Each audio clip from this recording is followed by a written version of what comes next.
this year we have 62 nationalities represented at our school, which again makes Ridley, as far as nationalities are concerned, truly one of the most diverse schools in the world.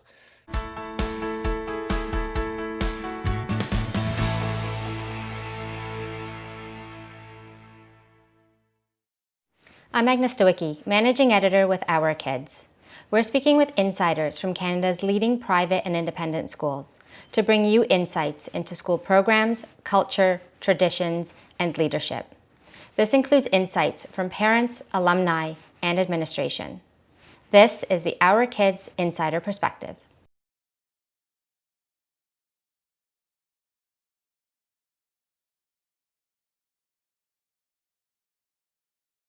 Yeah, certainly. Thank you. And thank you for this opportunity to introduce Ridley College and myself. My journey, I'll be entering into my 30th year in education next school year. It has been comprised of a variety of different types of schools, including when I first started 2 years teaching high school. I'm a trained high school English and history teacher. I taught for 2 years in a public school in the Ottawa area before going on a journey with my wife, who had just recently graduated from Faculty of Education. She's also a teacher. And we went international. We taught at the Seoul International School in Seoul, Korea. We taught advanced placement English, and she was a French teacher. And that journey, which we thought was only going to be a 2 year journey, ended up being a 14-year journey. We moved from Seoul to Shanghai, China, Shanghai American School, a large international private school, and witnessed over the next 14 years, witnessed incredible growth in that city and that school. 600 students when we left. It was 3,200 students, two different campuses. I was the high school principal at that time of a large day school, running both the International Baccalaureate program and the AP program. And I was an IB English teacher for many, many years, and so know the program, the diploma program, very well. And then with our three children, who were very young at that time, decided to repatriate, return to Canada, and had an amazing opportunity at Ridley College to become the 10th headmaster of this great institution and this great school community, and have been here. This is my 13th year at Ridley, and it has been a wonderful journey, a wonderful part of our educational careers is serving this community as the headmaster.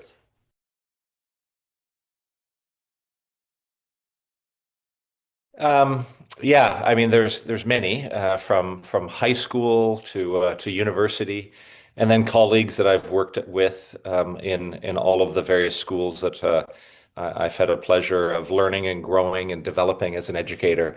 I will begin by saying I went to a public high school in the Ottawa Valley, a small rural community, and it was an outstandingly beautiful experience. I come from a family of educators. My mother, my grandmother, my great grandmother, and also great uncles who taught both in high schools as well as universities. And I really love the business of education. I love the business of school. I had such a wonderful experience in high school. And then at university, both my wife and I went to Queen's University, and it was just a transformatively beautiful experience where I saw the power of education, of knowledge and understanding, of experience for student development and growth. And I decided quite early that that was a career that I wanted to pursue. I was in a program at Queen's called Concurrent Education, and that allowed me to, right in my first year of undergraduate, get into teaching in schools and understanding how schools, what makes them work. And I have always just been attracted to the experience, the learning experience, and working with students of all sorts of different ages. Um, but mentors along the way, incredible people. My high school history teacher, Mr. Cox, had a huge impact on me in terms of taking a latent interest in history and ideas and just sort of really exponentially exploding that to a point where this is what I knew I wanted to do. I was interested in ideas and history and certainly studied that in my undergrad. And to university, some of the most influential people in my life I was a varsity athlete. I played football at Queen's University for 5 years, and my coaches, including our head coach, Doug Hargraves, had a huge impact as a mentor, understanding and teaching me how to lead large groups, large organizations towards a common goal. Yeah, massively important. And then some great colleagues that I worked with internationally, some outstanding educators from Australia, from New Zealand, from the United States, both teachers, colleagues, as well as administrators and school leaders. So it's been an amazing journey for me, and I've learned a lot from a lot of people in the 30 years that I've been involved in education.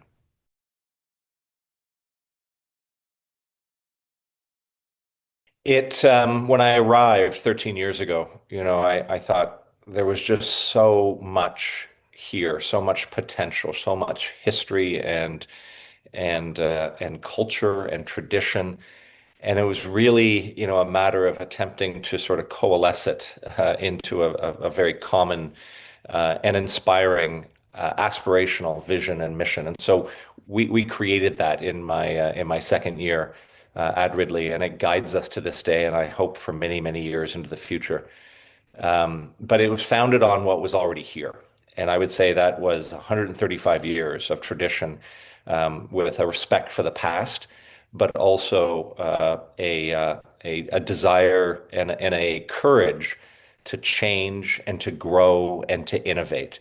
And in many ways, Ridley has been among independent schools in Canada, among boarding schools in Canada, has always had a tremendous degree of courage in terms of taking on new ideas and new programs.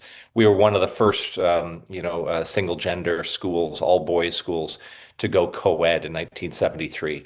A history of being, I'd say, pioneers and in some degrees like entrepreneurs in that sense, entrepreneurial, educational entrepreneurs. A tremendous sense of community, generational sort of impact. I think boarding schools just sort of have that quality about them, right? When you spend 3, 4, 5 years living in community on campus, it is transformational in your life, and so really deep sense of community, both with current students, with our current parents, but also past parents, and of course our alumni who span all over the world and return to Ridley whenever they can, certainly at homecoming in the fall. So I would say the final thing, and it's reflected in our vision and mission, which is to inspire flourishing lives, which points to an approach to education that goes all the way back to 1889 when the school was founded by Dr. J.O. Miller, our founding headmaster. And he makes reference to, the education of the whole child, the body, mind, and spirit. These were his words, right? This was the language that was used in 1889, and it still resonates today. It very much guides us in our current vision, which is only 12 years old, but to inspire flourishing lives, to lead a flourishing life, is to develop yourself in all three of those areas: mind, body, and spirit. And we are guided by the science of positive education and positive psychology in an attempt to help teach students how to build a foundation upon which they can live a flourishing life. And so there's just this thread that exists throughout the history of Ridley, which I find so nourishing, really, and it guides us into the future.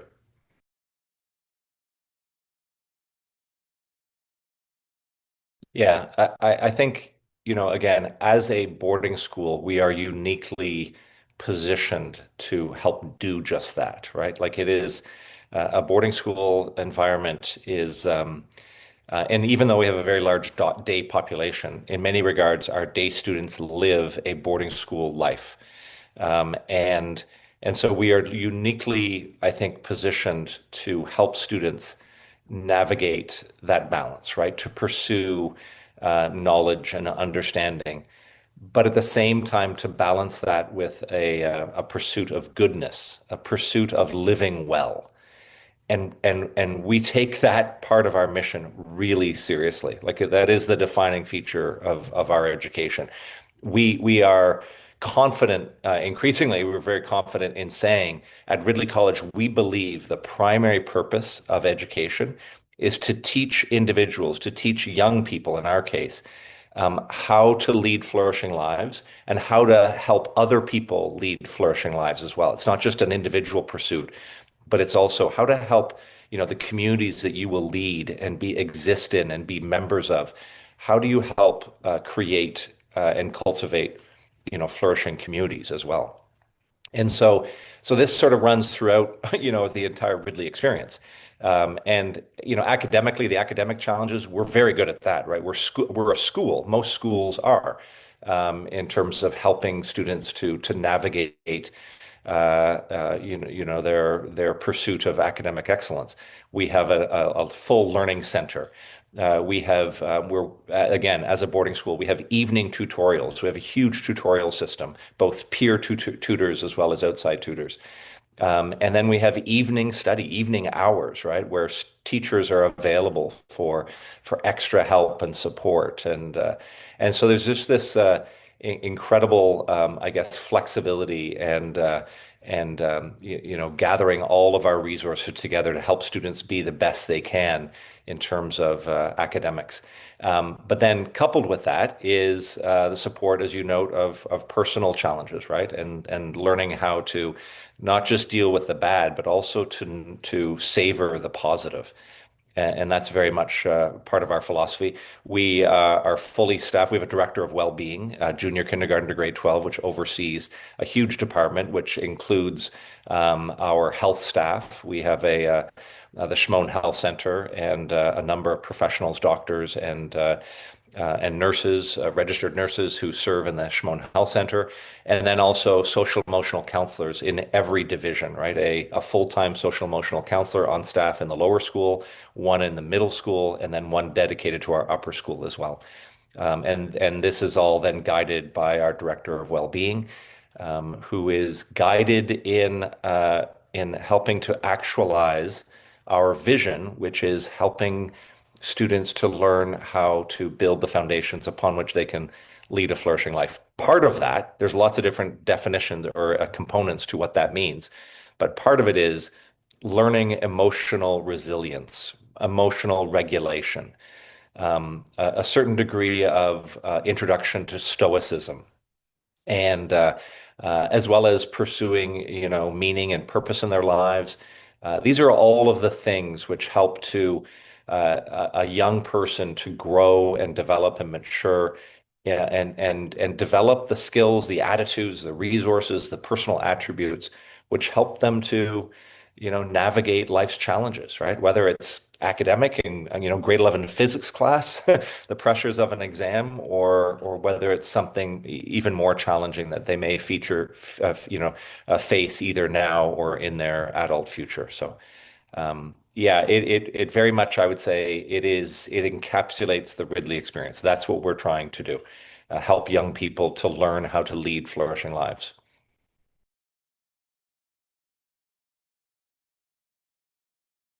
I'm going to take recent past to mean the last like 10 to 15 years, perhaps, because again, a 135-year-old institution. I could point to, the decision to go co-educational, introduce girls in 1973. That was a huge turning point in the school's history. We now sit at a fully co-educational school, where our gender mix is almost 50-50. But in the most recent past, I would say, and certainly during my tenure, some major turning points was the decision to become an international baccalaureate world school. We adopted the diploma program first in grade 11 and grade 12 in 2012. And I am immensely proud of the speed with which this school community went from really zero in terms of very little experience with the International Baccalaureate program, to becoming truly a world-class IB school in every regard. And our most recent, IB accreditation, reaccreditation visit, sort of reminded us of that and reinforced just how far we have come and what a quality international baccalaureate program we have developed. We then added the primary years program, junior kindergarten to grade six. And then subsequent, and this was sort of a staged plan, we then finally added the middle years program, grade seven to grade 10. And so that has been a turning point, without a doubt, becoming an IB, adopting the IB philosophy, the ethos, the belief in the learner attributes, the learner profile. It has certainly transformed our school community, both academically, but I think in other ways as well. Um, I'd say another major turning point was the adoption of our strategic plan in 2013 with a new mission and vision. And I've already mentioned the vision to inspire flourishing lives to transform our globe. And that has been our guiding North Star over the next 13 years, and really has helped to transform, or in some ways, like galvanize our um, our vision for what exactly we're doing on a day-to-day basis. Like what are we attempting to achieve? And again, nothing new, something that I think the school has been doing for 135 years, but perhaps the first time that we're articulating it and the first time that we're really doing it intentionally in every single program, both academic and co-curricular in our boarding life, and as well as in the adult organization, the faculty and staff organization. So that has been a huge turning point in the school's history as well. And then most recently, in the last 7 years, the school's largest fundraising campaign, a capital campaign, which saw us our community raising $51 million in support of scholarships and bursaries in the form of our endowment. But the lion's share of it going to capital construction and the renovation and the reimagination of some spaces on campus, including our Eagleton building from a gymnasium built in the 1930s into a state-of-the-art, beautiful learning commons, as well as in what used to be a swimming pool area on the ground floor of this building has now turned into a creative commons where all of our grade 7 to grade 12 art, ceramics, film, digital animation studio exists. And then an old squash center with three old 1930s squash courts transformed into a beautiful music conservatory, the Mannix Music Center, complete with 2 stories of music classrooms and a recording studio. So that has been transformative. And in addition to additions to our athletic center, new squash center, beautiful Jack Alott Squash Center, and a fitness facility, the Suzanne Court Fitness Facility, and renovations of our gymnasium. We've been enjoying in the last 10 months these new spaces, these new facilities, thanks to the generosity of our donors. And it has transformed student culture immediately, student behavior. Evening study, the Learning Commons is filled in the evening with students studying and collaborating and working together on projects and working in the Creative Commons on an art project. And then our fitness facility, the students, exercising and discovering a new sport like squash, for example, or exercising in the morning and the evening, and not just our elite athletes. So just, the number of students who have incorporated physical fitness into their daily routine is really inspiring. So I would say those are the three big turning points in the last 13 years that I'm quite proud of.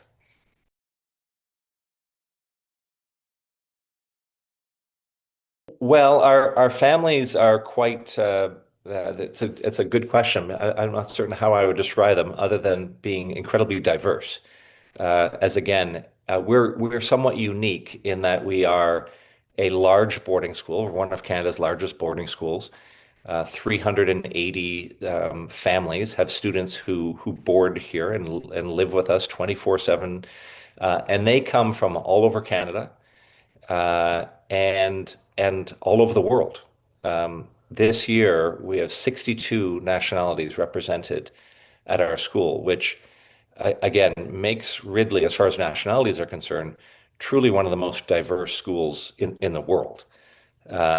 And I know that because I pay attention to other schools and that mix of international students. So, and we've done that intentionally, right? We've really we have we have sought the best and brightest and the most exciting students from all over the world to join us in a variety from a variety of different nations. So that brings huge diversity to our school campus. But even with our day population, which is almost 50%, we're a junior kindergarten to grade 12 school. And so we have a large lower school and middle school day population. And here in the Niagara region, incredible also national diversity. Students and families who have moved here recently, maybe from Toronto, the GTA, but also from around the world. And they're looking to make Niagara their home, the beautiful region of Niagara, and seeking a world-class education. And then I would say Niagara, just by nature, in the last 100 years, is an incredibly rich collection of people from Canadians who first, second generation who have come from countries all over the world. So it brings a wonderful texture to our campus. We have an amazing international celebration at least once a year, which just gets bigger and bigger every year with wonderful food from all over the world and celebrations and dance and costume and dress. And um, our parents, I would say, are if there was to be a characteristic, they are families or our persona perhaps of our parents.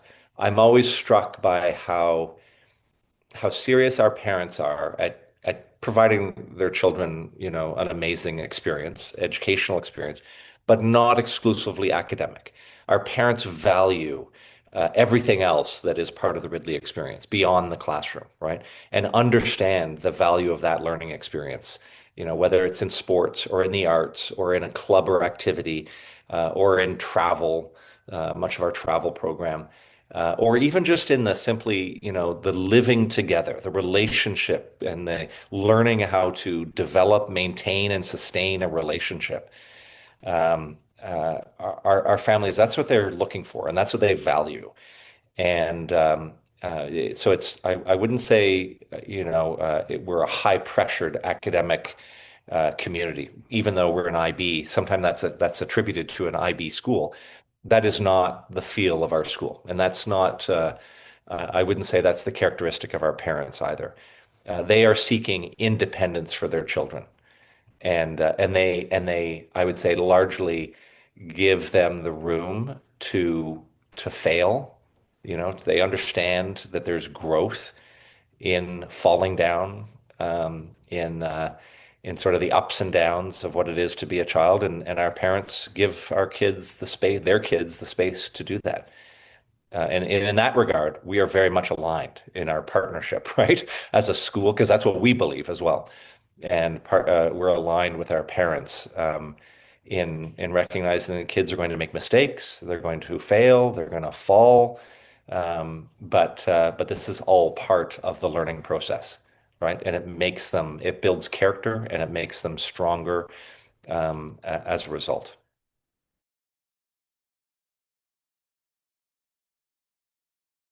Well, I think very much in keeping with our commitment to learning and our commitment to this idea of learning how to lead a flourishing life, which is very much guided on the discipline, the relatively new discipline in academia called positive psychology. These are big ideas and philosophies that help to guide our vision and our approach to living and learning with each other. And conflict resolution is one aspect of it. So we have had a wonderful partnership in the last 2 years with a public intellectual named Urshad Manji. She is a former professor at Oxford and New York University. and she runs a not-for-profit called the Moral Courage Project. And we are very much adhere to the principles of moral courage with regard to sort of diversity of opinion and perspective, and learning like literally the building blocks of how to have diversity of opinion without division within your culture and your community. That learning how to respectfully disagree and to debate, which is something that I think generally in society I feel like sometimes have forgotten in these very, very polarized times.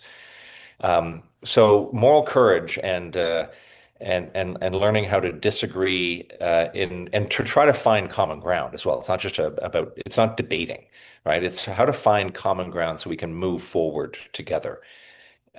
This is sort of a component of our educational experience as well, and that applies for both adults as well as our students. I would also say another central concept that we adhere to is really restorative practices around behavior and consequences. Um, and so, again, I say to our parents, these are children. They're not perfectly formed, and they are going to make mistakes, and that is okay. We're a learning institution. And this is part of the learning process. It's not just learning, math equation or learning how to write an essay, or it is about, learning from your mistakes, your behavioral mistakes, your social mistakes and miscues. And so we take that approach. And part of that approach, it's not to say there aren't consequences, there often are real life consequences to missteps, but there's also a restorative component to it. And the restorative component sees our attempt to bring together, individuals who have been impacted perhaps by a misbehavior or a misstep, and really talk it out. All of our counselors and many of our teachers have been trained in restorative practices, and really get to a place of growth, right, where we can atone and perhaps apologize, restore relationships, restore our ability to live and work with each other and move forward. So that is another central kind of concept that exists. And this applies to our parent community as well. We have expectations, high expectations about the a school partnership. And I think it doesn't take long for new parents to realize that this is a sort of a different approach, a partnership. And of course, sometimes there are conflicts, and we do our best to listen and to acknowledge different perspectives, and to try to forge a path forward, even in the adults in the community as well.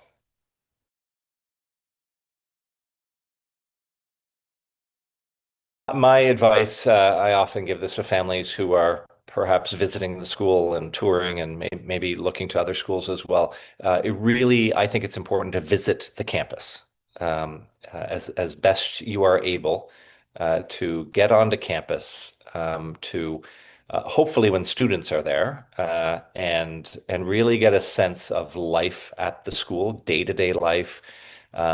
I think just by walking around and seeing how people interact with each other, smile, say hello, even to someone who is perhaps a visitor or a stranger on campus. I think that you get a sense, a feeling, so to speak, of the school and its culture, really. And I think you can get that. You can thin slice that pretty quickly. Visit